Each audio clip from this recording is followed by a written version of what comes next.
One thing is for sure, we are eternal.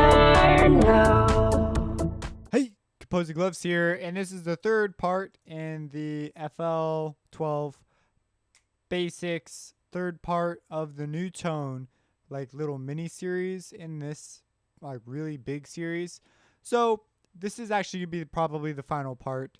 I anticipate doing a vocal processing series, which will cover vocal processing in a much larger spectrum, but I know I have to cover newtone. Newtone like must be covered in this process. So what we're going to do here is we're going to take what I've been demoing. We're going to take this, that great thing, and we're going to turn it into this. Now this, you may not be digging this, but I'm just going to show you some ideas, some reasons why I did certain things. So let's go ahead and just get started. At this point, you should pretty much know what newtone does. I have neglected to mention one thing. Let's go back to pitch correction mode and put that on there. You'll notice that it just poofs. It's on there. The analyzing is almost non-existent for me. That's not a result of my computer. That is a result of it being already analyzed in a different instance of newtone in the same project file. So just so you know, that's why it does that. So I'm going to turn slave on. There was one thing I had forgotten to say, and I've now forgotten exactly what it was. Oh well, must have not been super duper important. Or it is super duper important, I just can't remember it. Alright, so you should be familiar with what we're going for here. So I'm gonna just set it as slave. First thing I'm gonna do is gonna get rid of that. I'm gonna come in here and I'm gonna turn the center, which is already on, the variation down, and the transition I'll leave alone. And I'm going to immediately go into this edit mode, and let's just give it a listen. And I'm going to disable these two tracks. You will subscribe. So I have this, so now I need to make a choice. I've got this sort of transient pitch bend thing here. You will subscribe. That does not sound that natural. If I turn variation up, you will subscribe. Starts to go away. But even with variation down in a regular, you will subscribe. You see, you can hear it. Now that listen for it, listen for that transition. You will subscribe. You can hear that it already sort of sounded like that. And as we move the center, you will subscribe. It gets a lot sharper right here. So if we wanted to really fix this, and I'm in the wrong pitch edit mode. Whoops, I didn't want that either. Okay, so we could use a pitch ramp and turn the variation down. You will subscribe. And that pretty much solves it for me. It does something I'm happy with. Now, we could listen to the pitch here of this. And I have this click at the beginning. I could try with the noise still selected, messing with that to get rid of it. But as you see over here, I actually put a volume control right there, specifically for that little click pop at the beginning. So we're talking about details now. So if you're not detail orientated, some of this you might be saying, especially if you're not listening to on very good monitors, you might not be hearing a difference. Ideally, you'll be able to follow along pretty well though. You will subscribe. So we have this so this is out of tune. This is just not in tune. So what I'm going to do is I'm going to split it into a few different chunks. And I'm going to exit cut mode. And here, I'm going to turn the variation down and sort of smooth out this middle. But I don't want it to go away completely. I just want to... So I could center the whole thing, but it would have a slightly different effect. And as I zoom in here, I still want there to be some variation. Whoops, and I didn't want to do that. Let's move the volume. See what that sounds like. You will subscribe to this. Now we have a not exactly what we want. Measure 6. Subscribe to. This one seems to be a problem. Subscribe to. So the attack. Subscribe to this. I am pretty okay with that. So we have A, G. These all seem to be in key. This thing goes down here. Let's check out what that's all about. Subscribe to this. Now this is definitely out of tune. Like listen to this. Is this? That's not design. No, I'm not okay with that. So let's turn the variation power up. I'm gonna glide it over. Maybe turn it down a bit. And instead of sacrificing, this is kind of natural. Man, puns are flying. So that's kind of natural. We're going to chop it there. We're going to chop it there. And as you can see, the shape already changes. But that doesn't necessarily mean it sounds any different. But it does. Part of the reason for this is just off of some intuition that just happened just now. These are now being resampled to the center. Not resampled. They're now being recalibrated to the center, because resample means something pretty specific, using the center knob, because these are separate slices, so they get processed separately. So that's one reason why it changes. This channel. And actually, the rest of that sounds kind of okay. This channel. Now this U, if you heard in my original, this actually is kind of a problem. So we're gonna cut, and we're gonna cut there. That's like a whole nother note. And like when we recenter it, it goes to a different note. That's how off key it was. So we are going to exit cut mode, grab it using our grabber tool.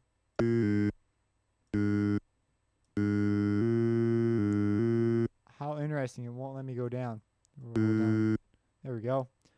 I know why. It's in snap to scale. So you're probably wondering how I just pulled that magic move that allowed me to do that. You just hold down Alt. If you hold down Alt, it will not force you to snap to scale.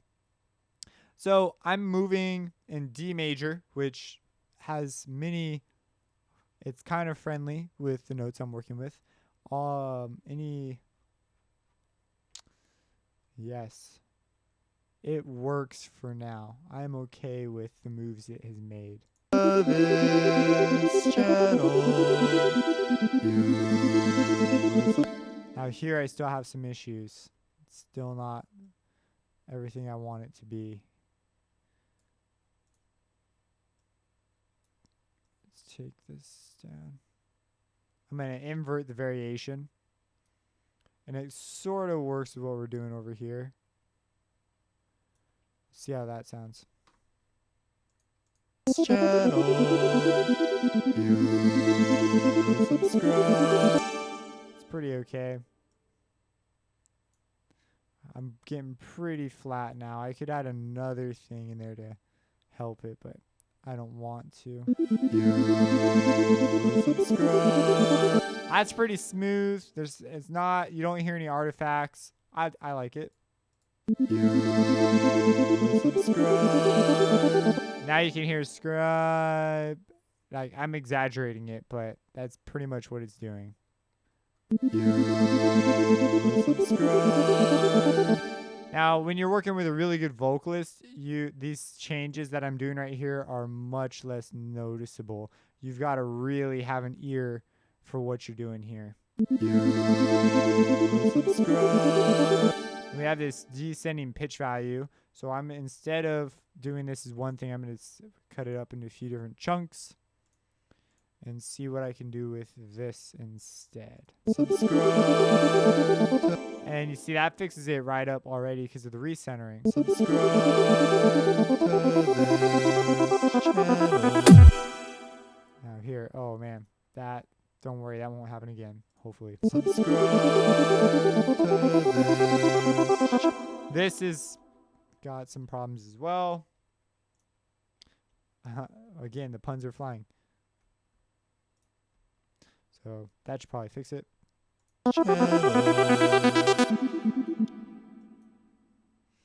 That was also a pun. That's another pun.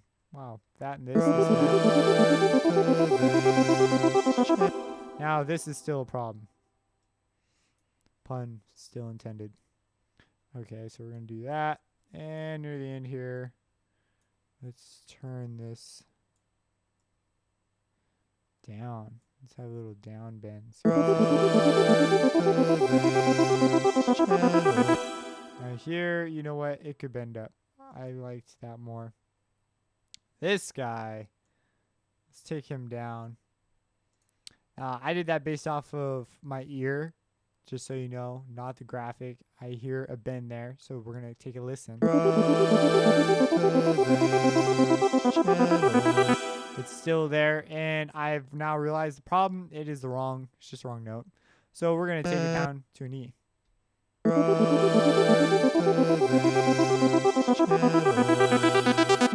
There we go. That sounds fine. So for now, that's going to do. You might be saying, what? If you're newer to this, might be like freaking out. Like, that's a lot of work for just that. Well, that's the way it is.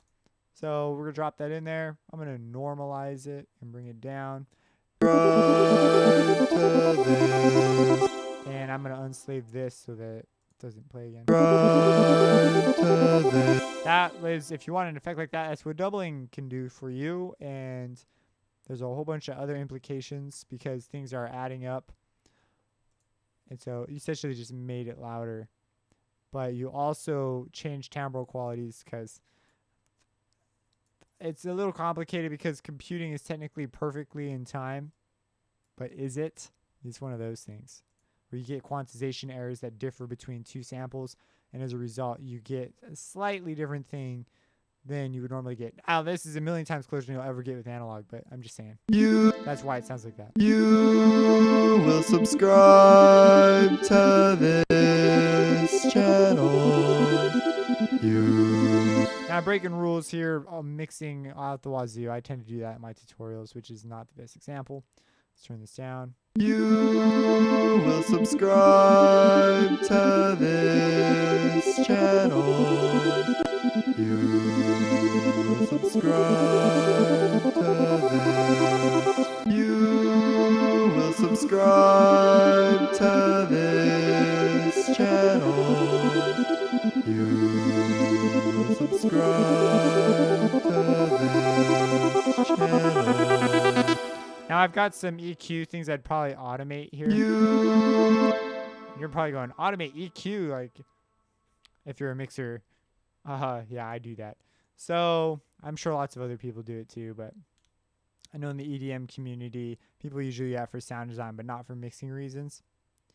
And Pro Tools, though, man, that's jazz. That is what you do. All right, so this is that. Now, we could edit this data to create another instance where this exists.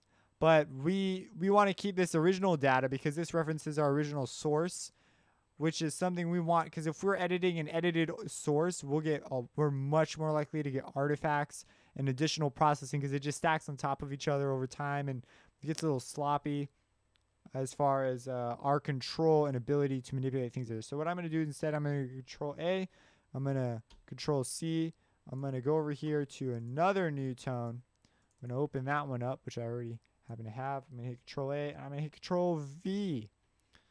And nothing happened.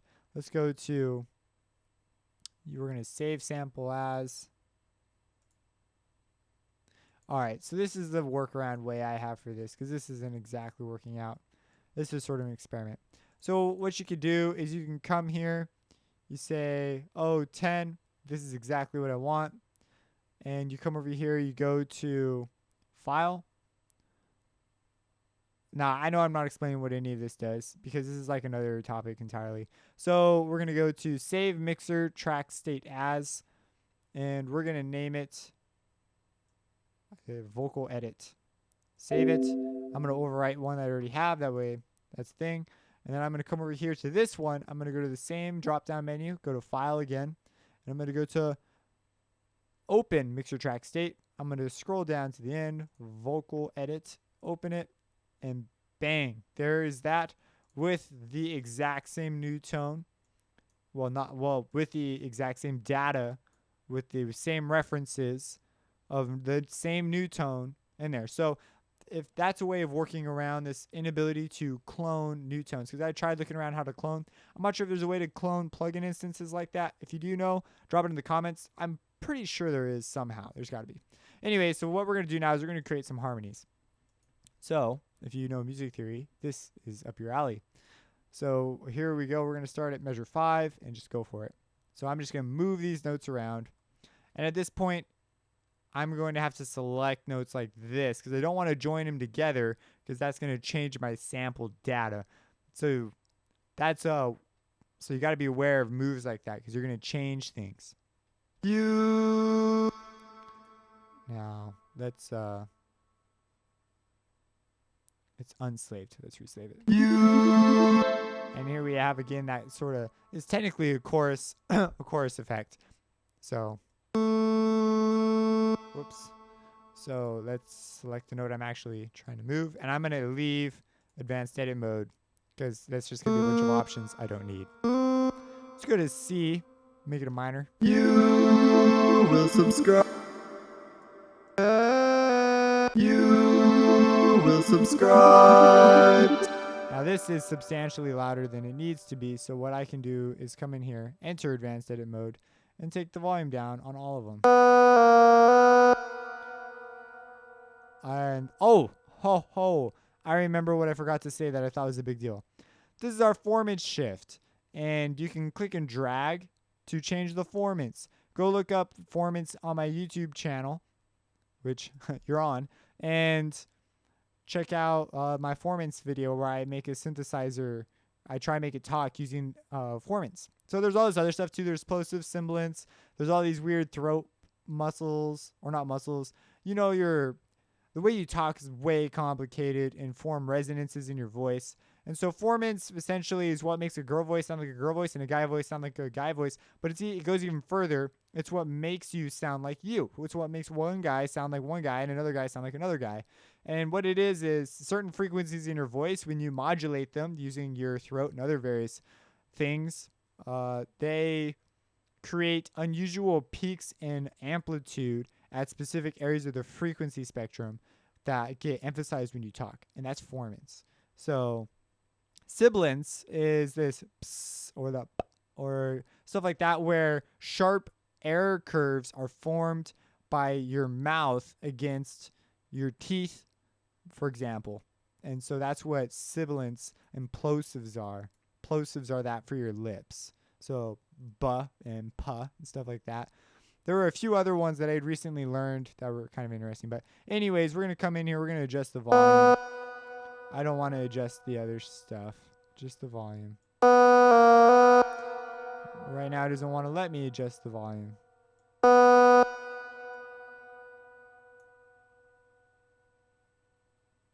See, our volumes have now moved across. I'm not going to worry about it right now.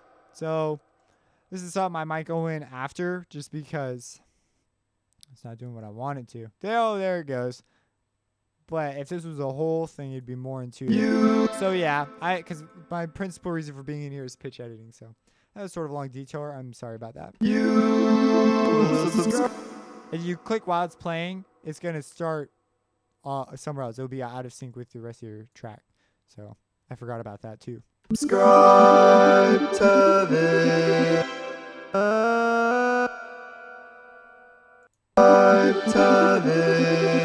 Let's make this. What is this? That is a F. I'm going to leave advanced edit mode again. Let's make this a. That's an E. Let's make it a G. A G sharp might work too. Subscribe to this channel.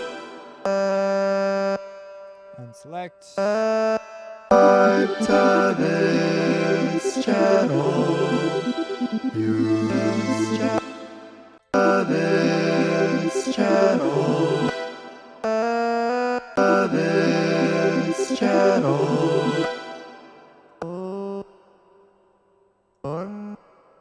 That's kind of funny. All right. Subscribe to this channel. You. This U, I really like that U. But we're going to make it minor third again.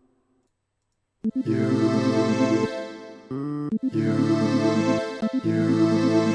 will subscribe. You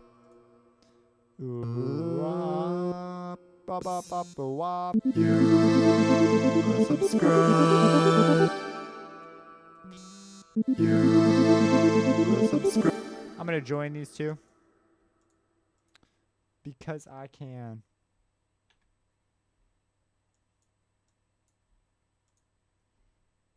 I'm going to just flatten the crap out of it. That is what I'm going to do. It's worth editing these things differently because harmonies are harmonies. You will subscribe. You will subscribe to.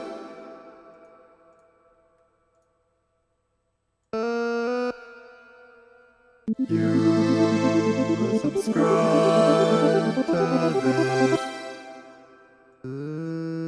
You will subscribe to this channel.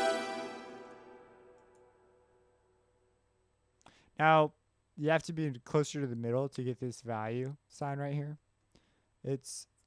Sometimes it's a pain in the butt, but just so you know, if you're having trouble getting to that indicator. So we're on a B. I'm going to go to an E. See how that sounds. Subscribe to this channel. I don't like that bend down like This that. channel. I'm pretty okay. I may change my mind about that later, but that's the gloriousness of having two newtones is you could just mess these individually. If you're concerned about these shouldn't take up processing power once you're done with them, but you could deactivate them and they'll be inactive so you won't have that problem. All right, so let's add this to our selection. Bangzo, added, normalize, because I'm not focusing too hardcore on mixing right now. Ideally, you would not normalize, you'd compress. Normalization could be the thing you want. Okay, there we go. So, let's play our glorious thing here.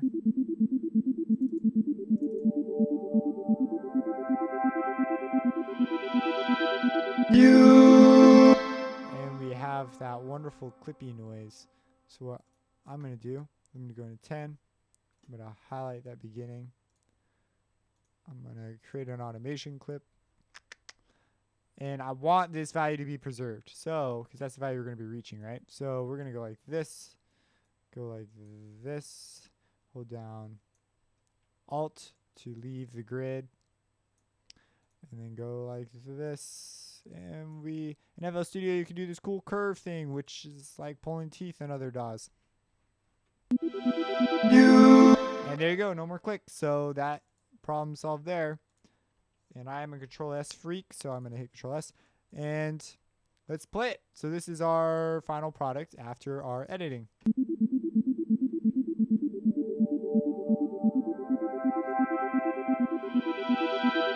You will subscribe to this channel. You will subscribe to this channel. And there's that little microphone pop right there. But as you can see, it's very different than what we did up here. You will subscribe. Now, I kept it on the A on theirs. On these, You will subscribe. I went in unison. I may change that. I kind of like the holding out on the A thing more. Now, we did a lot more pitch cleanup on this low note over here. You. That just sounds... And we chose a different harmony here. You will subscribe. It's got more pitch variation, so you sort of get a chorusy effect here. Well, technically, it is chorus. Manual chorus. Well, yeah, it's chorus because it's the whole thing instead of flanging is just part of the spectrum. So, yeah, those are just differences and choices. You see, they're quite profound, actually, if you were to consider the differences, different outcome. You You may think they sound quite similar. Well, good for you. I think they sound very similar, but I can hear differences. So it's that little stuff adds up over time to create the feel of a vocal. So at this point, you should now know how to take a vocal, like your own vocal, like this is my own vocal, and turn it into something that's usable in a track, turn it into something that sounds nice and you could show someone.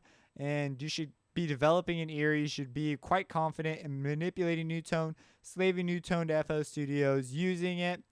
We didn't use the formants. Let's show you the formants real quick. So if I come in here, I'm just going to control A everything. And I'm going to come in here and change the formants on it all. And just raise it a crap ton, like a whole octave. And I'm going to unslave it. This channel. Oh, control A it all.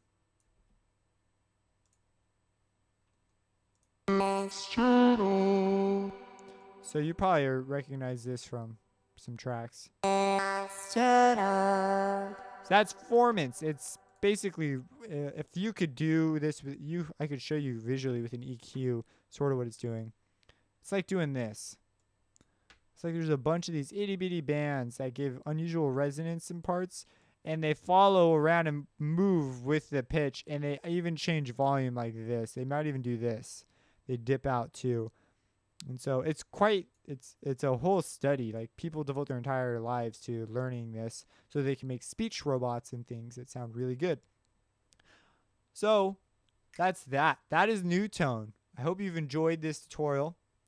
And if you have any questions, drop those in the comments. Subscribe and have a blessed day. Reversing.